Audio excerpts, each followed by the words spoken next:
Today's video starts off with Max in my truck leaving my house. Damn it, Ron commenting on videos. Yeah, today's video starts off with Max and I leaving my house at 6:48 in the morning to head to the shop. Why is Max not driving himself? Well, let's actually start this video off with like 7 o'clock last night, and then we'll be back with you guys in a minute. I've been flying from town to town, from London to Taiwan. I've been all around the globe trying to protect your soul. The whole corner is gone, flooded right out. Water runs from Creek Road all the way down, right to that corner. And it's bubbling up right there. It's not even going down the drain. The corner is completely flooded out.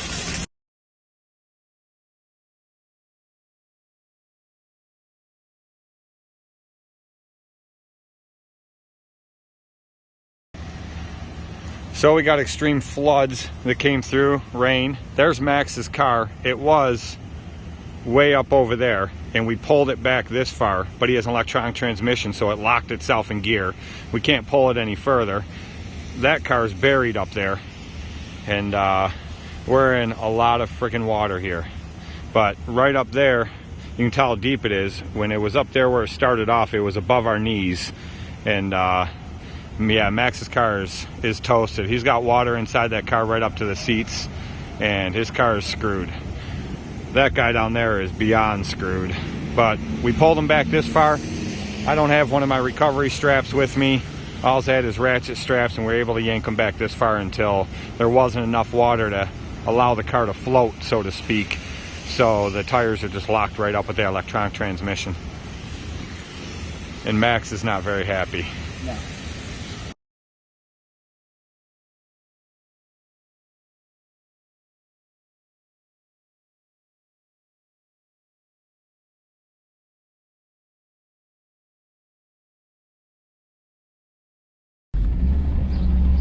So by this point, you guys saw our adventures last night.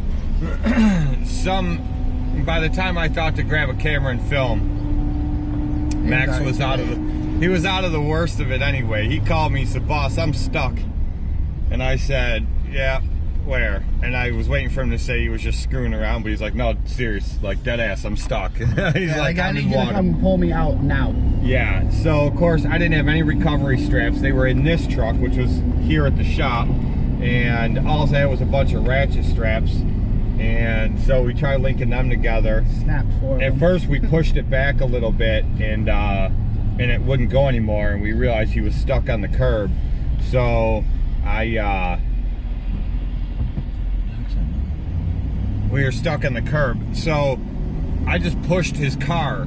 I grabbed like in the wheel well behind me, and I was gonna pick his car up and move it over some, and as soon as I like turned my back to it and put my hands in the wheel well, I squatted down so that I could like pick it up, move it, and I sat right down the water because it was up over my knees. It was so deep, but we pushed it back off the curb, and then we're able to push it back a little bit with the help of the buoyancy of the water, and then we hooked straps. And I told him back probably about 30-40 yards. I was able to pull him back, and then it just got to where there wasn't enough water, and because this car is electronic, everything, the electronic transmission just locked itself in drive or park. We don't know which one, and I think it defaults to park, but I don't know. So it wasn't going anywhere. His floor mats were floating inside the car. He had water up to the seats. I mean, it was bad. That car's just shot. It's done. The insurance company's just going to consider it a loss. But holy wow, that's flooded right out there still too. But there's just floods everywhere. A lot of things are still flooded. I don't even know what we're going to be able to mow today. We do have the X-Mark and the Toro because those are our only chance of being able to cut grass today. The Skags just aren't going to do it. Oh my God. It's like a lake. These yards are flooded right out. I don't know if you guys can see out the angle as we go by, but these yards are gone, man. Holy shit, their driveway's gone. But anyway, so yeah, it was an interesting night. We called a buddy of mine that has a tow truck and a flatbed, and he came and he pulled him out, and the car was like, when he had the deck down at an angle on the winch, the car was like, because the tires were locked right up. And, you know, that'll destroy a transmission in itself, but it doesn't matter because by that point the car was a total loss anyway. Yeah. But Then got we to just, the Red Rocket. yeah, we got to get, we thought we had until like October to get Max's truck going there. And I mean, it runs great. It's going, just, you know, needs basic tune-up stuff. And we thought we had all summer to work on that. But looks like we got about 30 days because he's got to pick up his rental today and by 3 o'clock. And he's got the rental for 30 days. So we got 30 days to get that truck going. Yeah, we don't need 30 days. We can do it in 7. Yeah, we could do it in a freaking couple days, depending on how far we get into it. If we decide to paint it right now or what we decide to do, but we'll get her knocked out either way, and we'll show you guys the whole process along the way. But for right now, the sun's coming out. It's 66 degrees outside, and it's supposed to be mow some grass. far less humid today. We're gonna go see what we can mow. We're gonna try anyway. So we got a bunch of properties that usually drain pretty well. So Drive through the water, clean out the necks. yeah, we'll see what happens. Okay, I just got done trimming this yard out. This yard is soft and it's thick, tall and thick, probably about 5 inches, 6 inches in some spots, and really thick. We cut this last week at 3.5. I'm gonna cut it at 3.5 again this week. Even with the grandstand, I think I'm gonna be double cutting this. Let's see what happens.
So last time I used the Toro grandstand, I had an issue, and it was right after we did the clutch.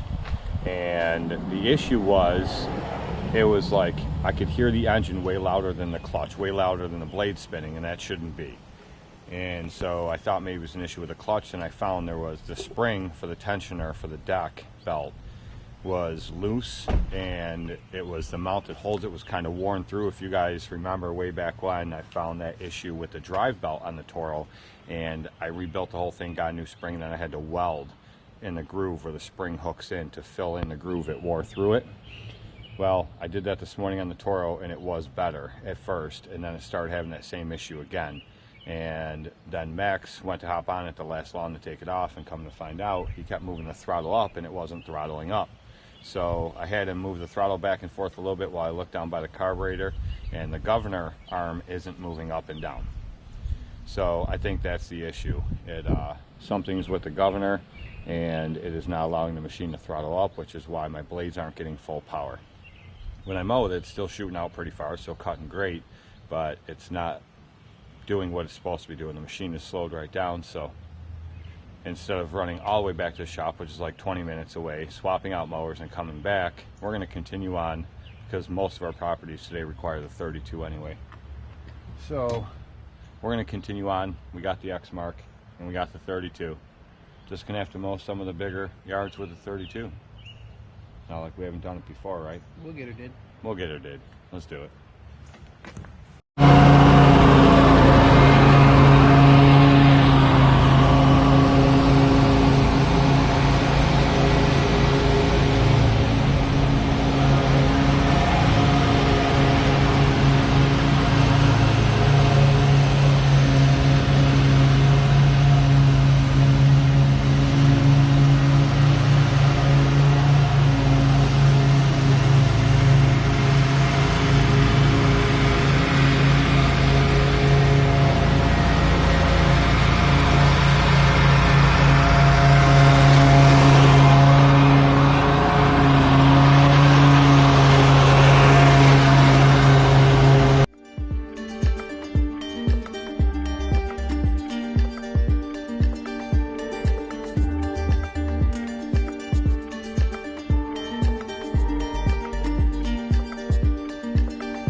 Every time I turn around,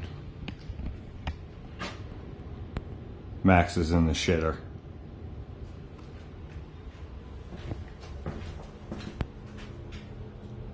Hi, buddy. You all right in there? Yeah. All right. Everything coming out all right? Yeah. All right. Sometimes you gotta check in your employees, you know? Never know what's gonna happen. So, Toro grandstand. Issue of the day. It's always an issue with that thing, but I love that mower. God, I love that mower. And no, I'm not getting rid of it, so stop saying that. It's not gonna happen. But, so it's definitely losing power, but the throttle is not going up. When you push the throttle lever forward, it's not going up, and I don't see the governor arm moving at all. So either the governor sticking would be my guess, or the gear on the inside where the governor goes has like a plate in there. It's like weights on it. Sometimes those come off. Sometimes the gear comes off, or it comes off the gear rather. I don't know. Nothing I want to get into, but I have a friend that does that. So I will probably end up just taking it to him and let him deal with it, because we still have the X mark, and we have the Skag V-Ride 1 and the Skag V-Ride 2. So we have plenty of mowers to get us through what we need to do. This one handles wet grass just fine. That one, not so much. But we can still run the V-Ride 1 and the X-Mark just fine to handle wet grass, and we still have the V-Ride 2 for when need be. But we have more than enough to get us through the rest of the week. Plus, oh yeah, we have the Walker MT over there with the 56 side discharge deck. It's on it. There's the 48 collection deck. But we have enough to get us through the rest of the week, what we need to do. We have enough machines to get us through the rest of the summer if we need to without the Toro, but I sure would like to have that Toro. So I guess we'll see what happens. All right there, Max? Yeah, I'm good. Max, any comments, opinions, feelings on your nice car that you turned into a submarine yesterday? Cars need to come with flotation devices. Yes. And people in Niagara Falls drive like... Yeah. So, family channel. I know, I caught myself.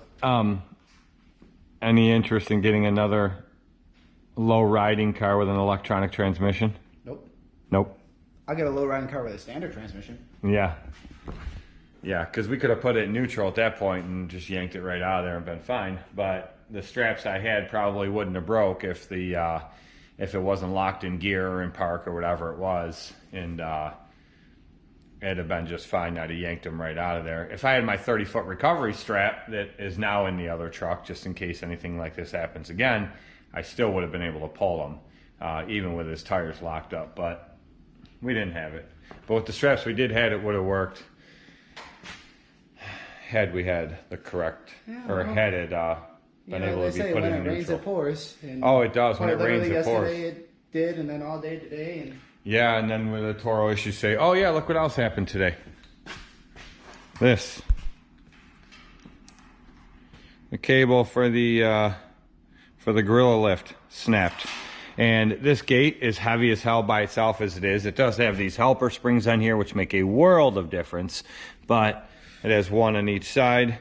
They definitely make a world of difference. I found out when they broke before, so that's how I know how good they work. But there's only one cable on it, and this gate is extremely heavy. And then since a couple years ago when I welded this 18-inch extension on here, yeah, it made it even heavier. So I did go on Amazon and I ordered a double set of these cables, the heavier duty ones, and they were $43 in Prime. They will actually be here tomorrow.